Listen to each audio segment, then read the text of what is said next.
Greetings, friends. Bonjour chers amis, aujourd'hui nous allons examiner un sujet très important, le jugement investigatif.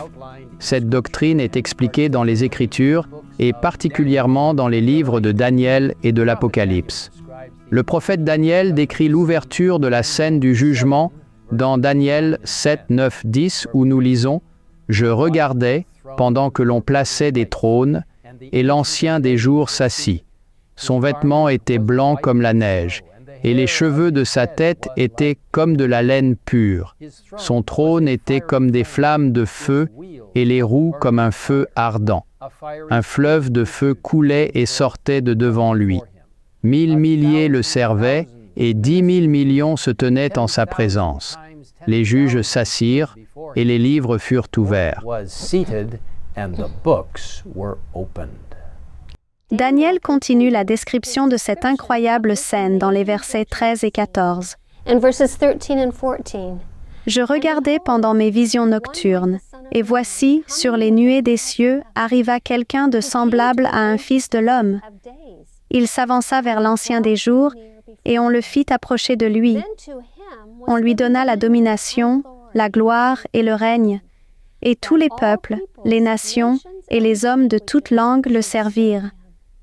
Sa domination est une domination éternelle qui ne passera point, et son règne ne sera jamais détruit. Ce passage ne décrit pas sa seconde venue sur la terre, mais la venue du Christ vers l'Ancien des jours pour recevoir la domination, la gloire et le règne. La tragédie des siècles développe cela, indiquant qu'il sera investi à la fin de son œuvre de médiateur, œuvre qui devait commencer en 1844, à la fin des 2300 soirs et matins. Ceci est basé sur la prophétie de Daniel 8, 14, 2300 soirs et matins, puis le sanctuaire sera purifié. Cette prophétie décrit une œuvre de jugement. D'autres passages de la Bible indiquent clairement que le jugement se compose à la fois d'une phase d'investigation et d'une phase finale. Dans 1 Pierre 4, 17, nous lisons « Car c'est le moment où le jugement va commencer par la maison de Dieu. Or, si c'est par nous qu'il commence, quelle sera la fin de ceux qui n'obéissent pas à l'Évangile de Dieu ?» Et dans la tragédie des siècles, nous lisons que les registres du ciel, mentionnés par le prophète Daniel, contiennent les noms et les actions des hommes. Et ces enregistrements serviront de base au jugement. La Bible parle d'un livre spécial au ciel où les noms et les actes sont écrits. Dans Malachie 3, 16, nous lisons à propos d'un livre de souvenirs dans lequel sont enregistrées les bonnes actions de ceux qui craignent l'Éternel et qui honorent son nom.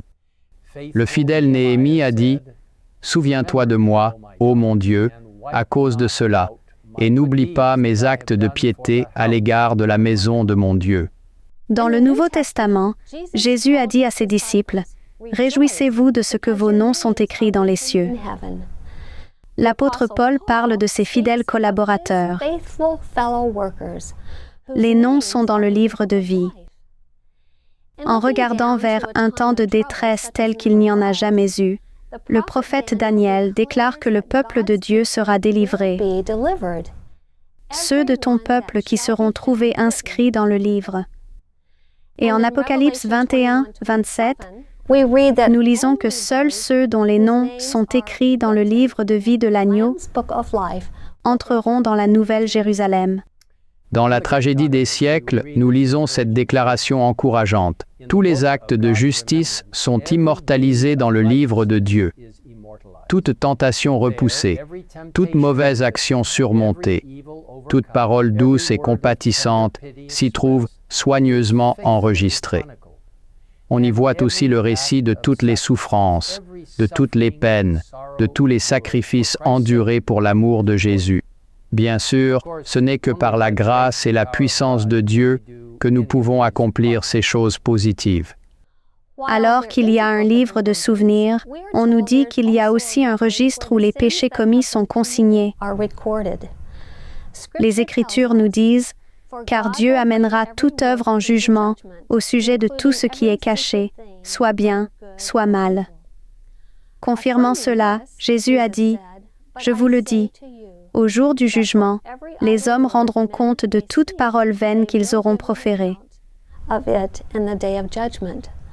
Car par tes paroles tu seras justifié, et par tes paroles tu seras condamné. » La plume inspirée d'Ellen White nous dit « Les intentions secrètes, les mobiles inavoués figurent dans l'infaillible mémorial, car le Seigneur mettra en lumière ce qui est caché dans les ténèbres et manifestera les desseins des cœurs. » Et en Ésaïe 65, 6 et 7, Dieu dit « J'ai pris note de leur conduite, leurs crimes et ceux de leurs ancêtres. »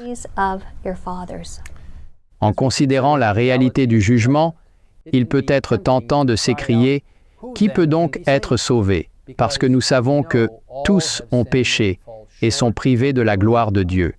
Cependant, nous avons la merveilleuse promesse que Jésus peut sauver parfaitement ceux qui s'approchent de Dieu par lui, étant toujours vivant pour intercéder en leur faveur.